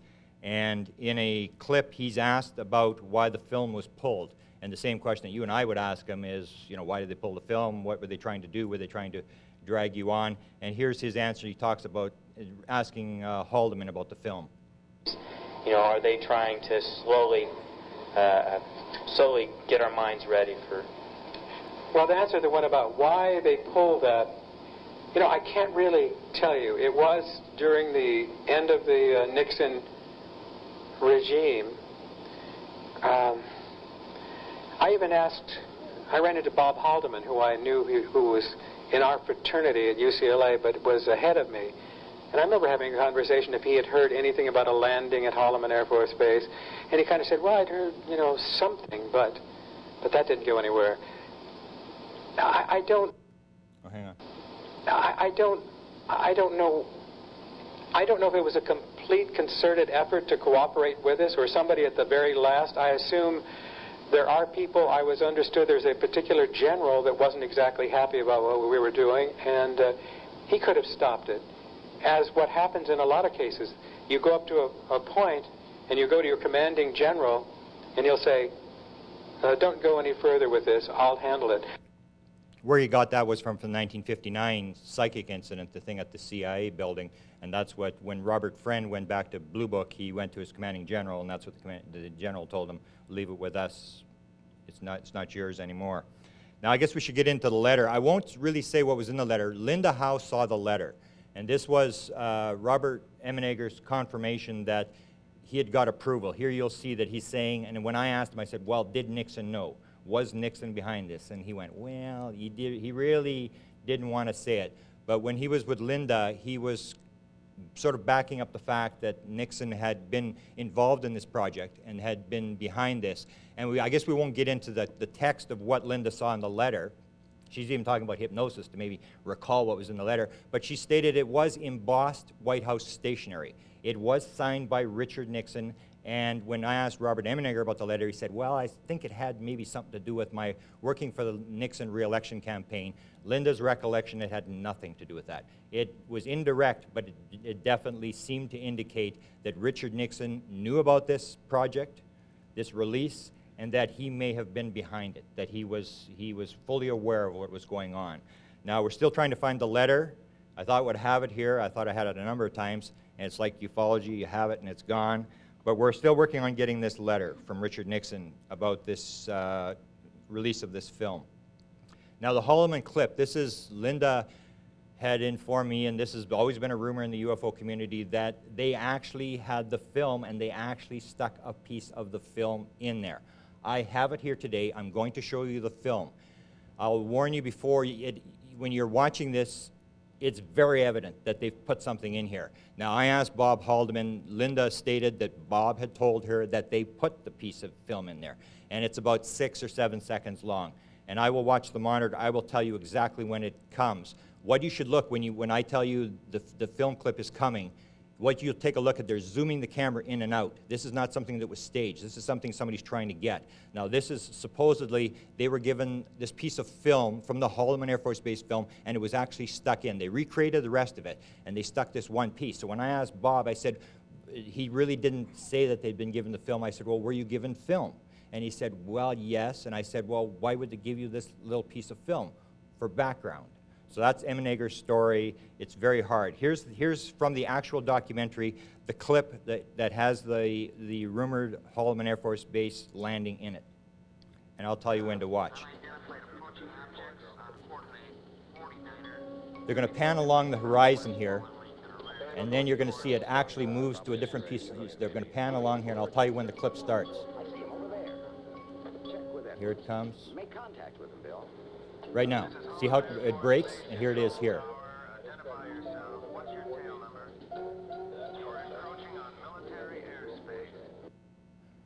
So you can see how they did a recreation. I'll play it one more time so you can...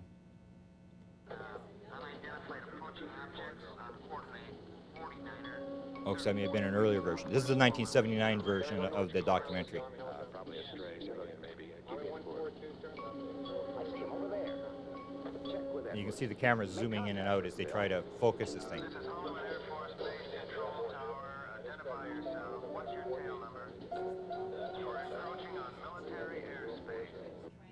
Okay, you're saying the other one has 2 others in it?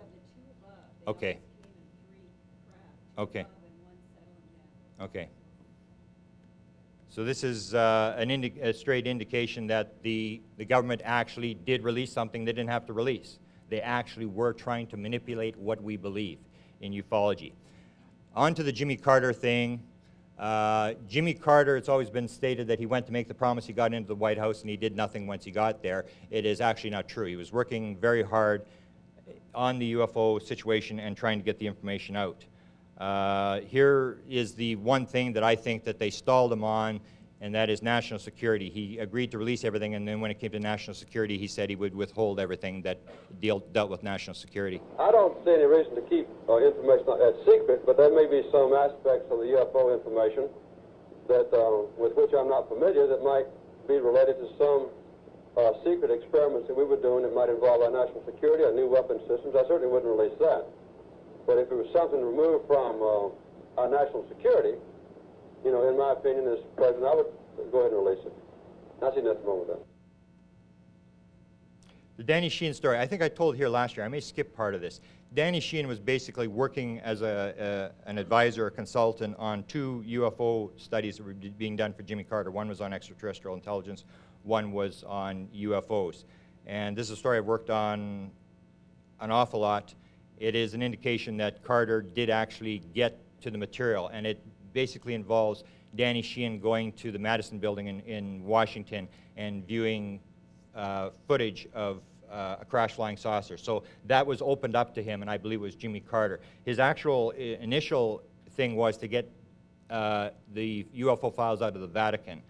I was contacted by Marcia Smith, the head of the Science and Technology Division of the Congressional Research Service, to see if I, as chief counsel for the United States Jesuit headquarters in Washington, D.C., in their National Social Ministry Office, could obtain access to the Vatican Library section that had the information about extraterrestrial intelligence and the UFOs in the Vatican Library in Rome.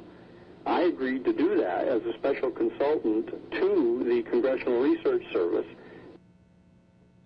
He goes to the Madison building, and I'm going to skip the audio clips because I want to get to the Reagan stuff.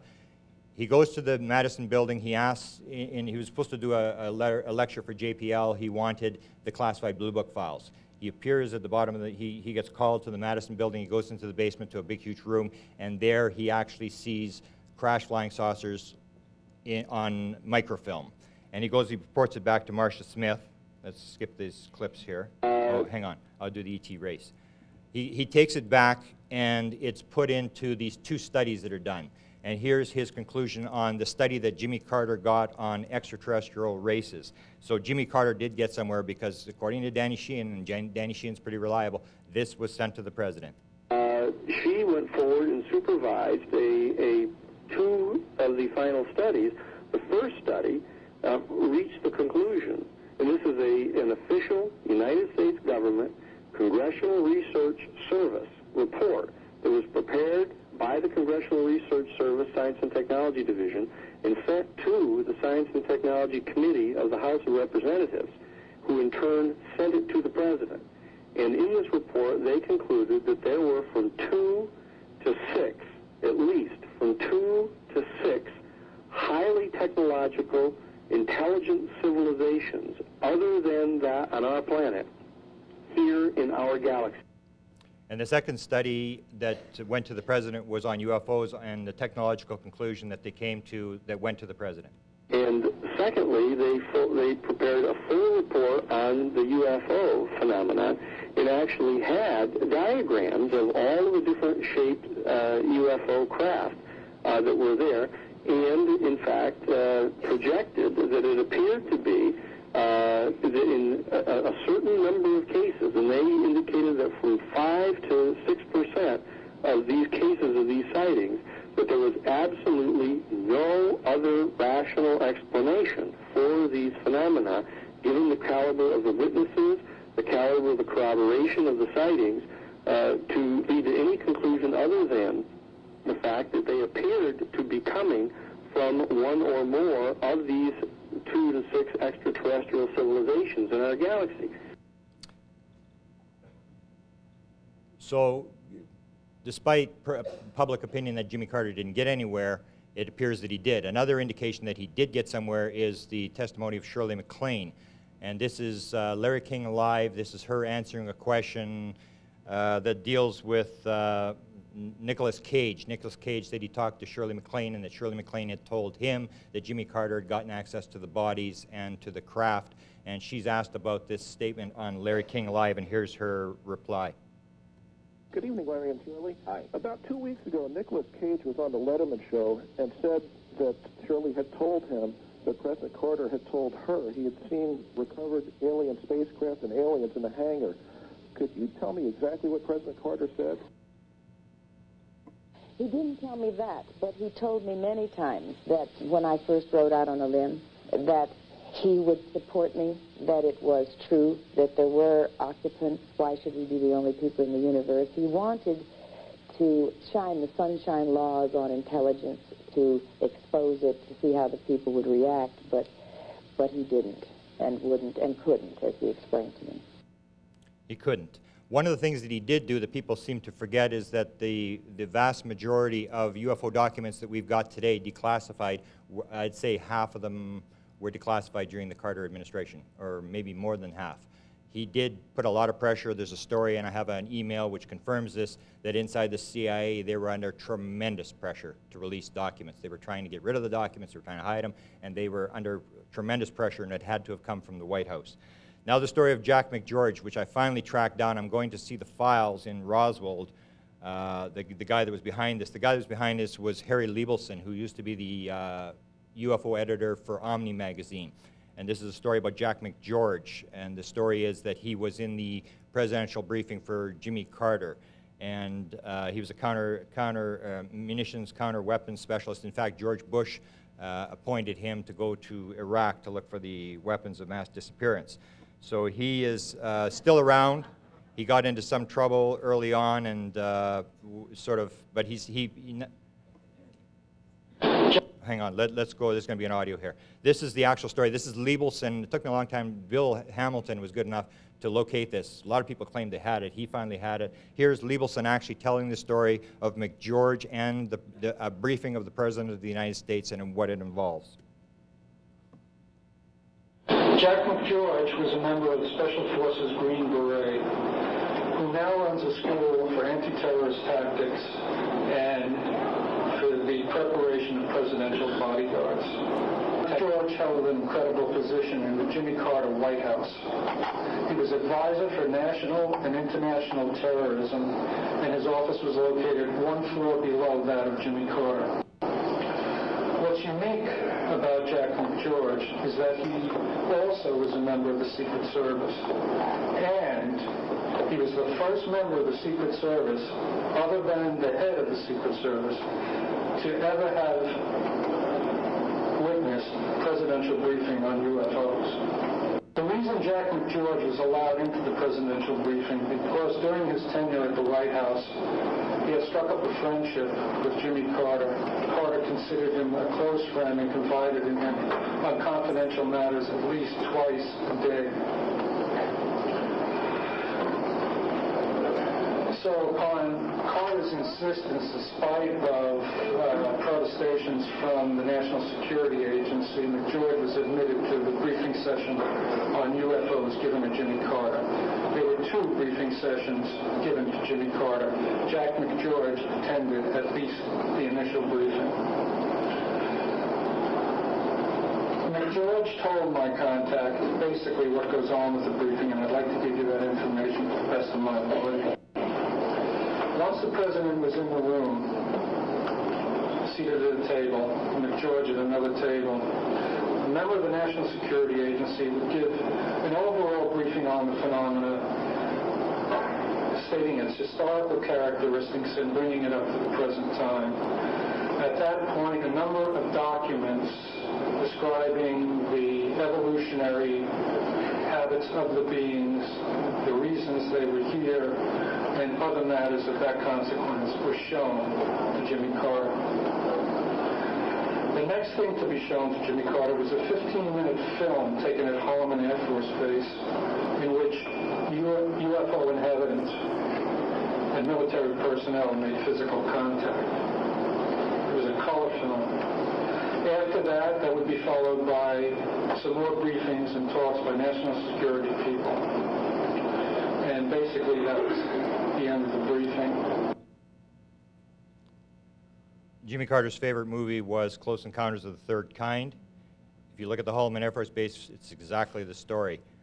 I'm going to speed up now. I'm going to skip some stuff. I'm going to try to get the Reagan, and I'm going to try the general, the recent general encounter. McGeorge is alive. Liebelson has died. McGeorge was contacted by one person about this. He denied it. He said, no, it's not true. By the way, who was telling you about this? That was his. The story was the same thing with this encounter of the material that's being fed to us, whether it's crash saucer material, what it is. There's no indication that Spielberg ever met with Jimmy Carter. However, there is a scan of a photograph in the Carter Library, and you can clearly see it's Jimmy Carter and Spielberg in the same room. They deny that they ever met. There's no record of them ever meeting, and here it's the president is writing, and it says, the president thought you'd like to have this photograph. So it does indicate that the two men did meet, and the rumored story was that Close Encounters of the Third Kind was screened to Jimmy Carter. Now, Ronald Reagan, I want to get some of this stuff, and then I want to skip over to General Clark. As soon as Ronald Reagan came in, things started to happen again. Stuff started to be released. One of the things that happened was Bill Moore had just written the Roswell report, was contacted, the Roswell incident, was contacted by a number of intelligence agents. And one was in Albuquerque, one in Nebraska. And he was given a bunch of stuff. He was told crash saucer stuff, presidential briefing stuff. He was the same thing. He was given a lot of stuff, and it was under a controlled environment. I want to play the clip of Bill Moore talking about how this worked. Oh, Greg Bishop. I'll play Greg Bishop, who spoke here last year. No, I want to play Moore. Hang on. I'll play Moore. When you are approached and essentially recruited into something, and you're given a choice, either you're in or you're out. You really don't know what you're getting into because they don't tell you very much about what you're getting into. It's either, you sort of We got an alert.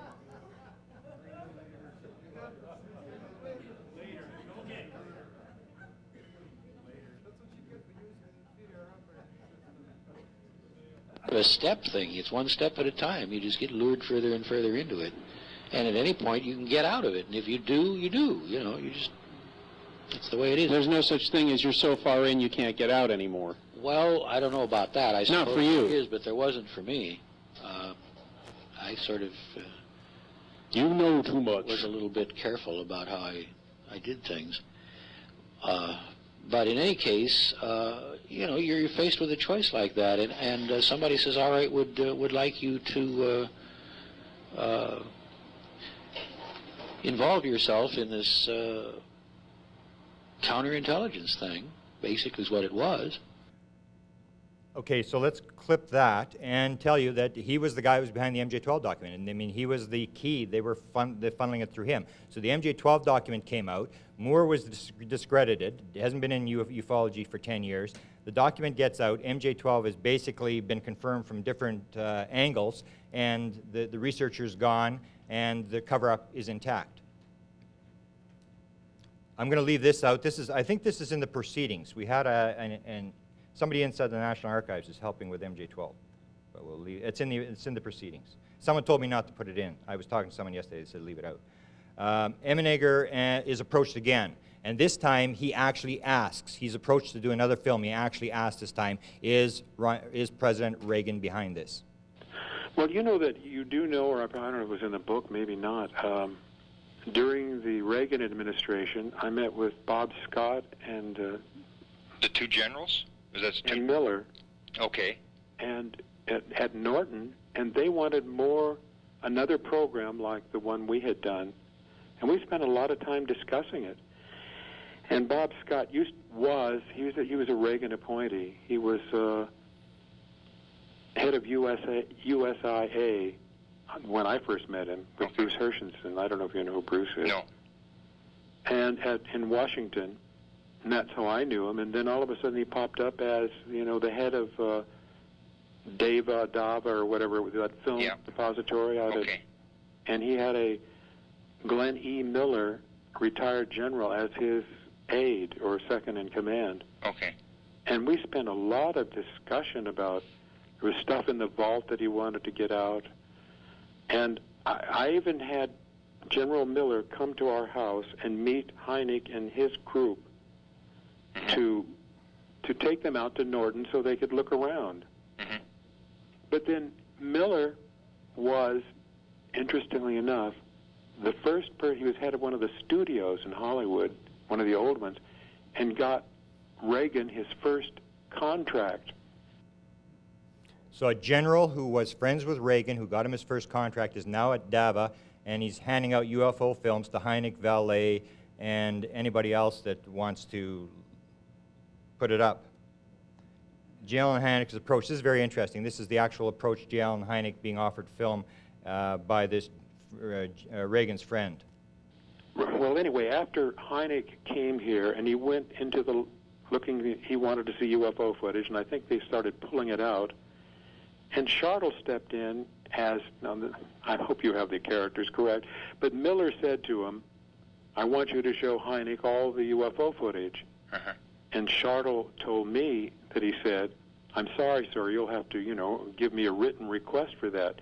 The answer came back, listen, I'll have your ass, you're going to do it. So, I was not there to know all this craziness that went on, but I do know that 3 months later, Caspar Weinberger sent a telegram relieving both Scott and Miller of their posts. Why? I don't know. I don't even know if it was related.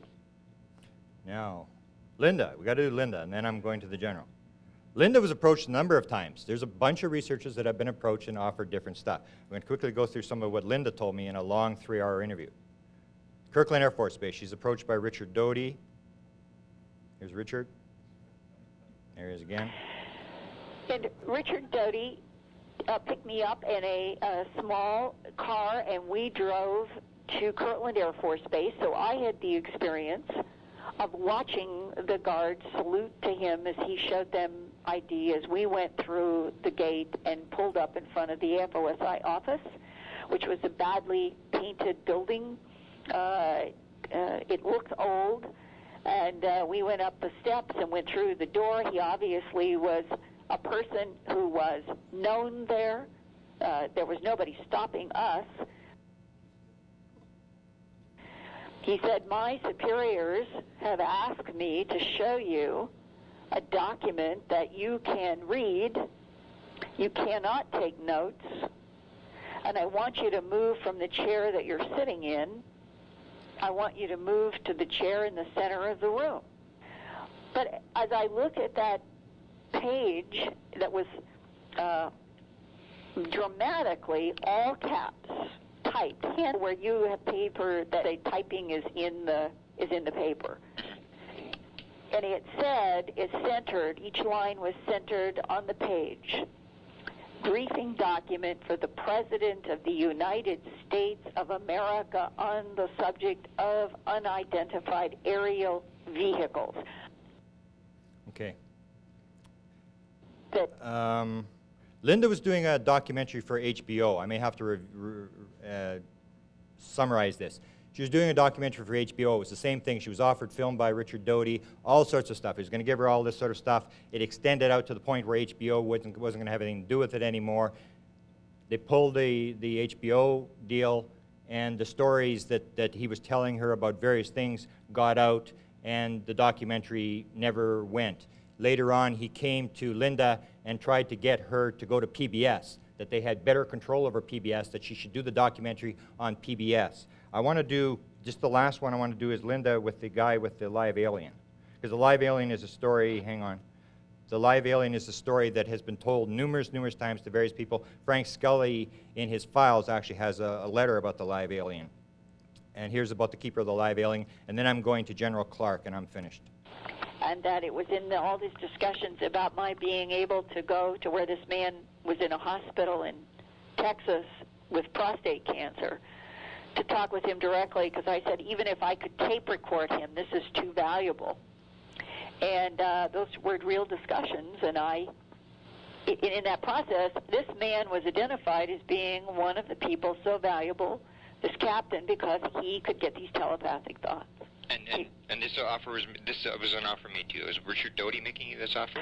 No, this came in a completely different other way. Came through a FedEx proposal to me, where I would go, who would meet me, how I would, to be able to interview a man who was dying who had stayed with the EBIN at Los Alamos. I got an airline ticket. I had an airline ticket. You bought it or they bought it? I bought it. Okay. He was dying of prostate cancer in a hospital in Texas. And I was so serious from this communication that I got an airline ticket, paid for it, to go. And they, I think it was the night before the morning that I was to leave, I got a call that said, "We're sorry. He says it's off." And I said, "Why?" And he says, "He just says it's off." Okay, now I'm going to go to General Clark's. Whitley Strieber was contacted. M&A was contacted again. I have to skip a lot of this. Okay, let me go to the General, because this just happened a couple weeks ago. This involves David Rudiak. Clintons were very interested. I always have to skip the Clintons. The Clintons talked about UFOs, aliens, Mars 26 times on the record. Let me go to the General here. And then I'm done. I didn't time this very well. I missed some here. Ray Bush. Okay, here's the General. General Wesley Clark talked about being able to go past the speed of light. He's a 4-star general. They don't make 5 stars anymore. 4 stars, the highest you get. Early in the campaign, he talked about going past the speed of light. Here it is. I am a believer in the exploration of space. I'd like to see mankind get off this planet. I'd like to know what's out there beyond the solar system. I still believe in E equals MC squared. But I can't believe that in all of human history, we'll never, ever be able to go beyond the speed of light to reach where we want to go. I happen to believe that mankind can do it. I've argued with physicists about it. I've argued with best friends about it. I just have to believe it. Okay. The thing is, when you come to disinformation, stuff that's being funneled into the UFO community, my impression is always you got to get to somebody who's had a briefing, and you got to confront them about a briefing. A briefing is when they come into your office and read it to you, and you got to sign for it, and it's the official information. We tried to get General Clark at that point because it had worked with Dick Cheney. I asked Dick Cheney, "Have you been briefed on the subject?" And he replied to me, he said, "If I had been briefed on that subject, it would have been classified and I wouldn't be talking about it." We get somewhere when we talk to people who have been briefed. So we tried to get General Clark to be asked the briefing question. It went right through the whole campaign until 3 days before the election when David Rudiak ran into him in Reno, Nevada, and asked him the briefing question. And here's what he said. Rudiak asked him, "General Clark, when you were running for president, you said that you thought mankind would one day go faster than the speed of light and visit the stars. My question is, when you were in the military, were you ever briefed on the subject of UFOs?" And then Rudiak says at this point he looked down for a moment, shook his head somewhat chagrined with a look like, "God damn it, here it comes." Then he looked up at me and he said, "I heard a bit. In fact, I'm going to Roswell, New Mexico tonight." David and I checked, he was going to Roswell. David didn't fall for it. He said, "So, were you briefed?" And Clark said, "There are things going on, but we need to work out our own mathematics." That's from a 4-star general who I was told from somebody who's highly reliable, told me he's been briefed on crash flying saucers, and that's why we were so pressured. Now, hopefully the media picks up on it, but you have people who are very high, who have been briefed, who are confirming this thing's for real, and they're leaking us material, they're getting us the story, they're just managing to keep us very confused. Thank you.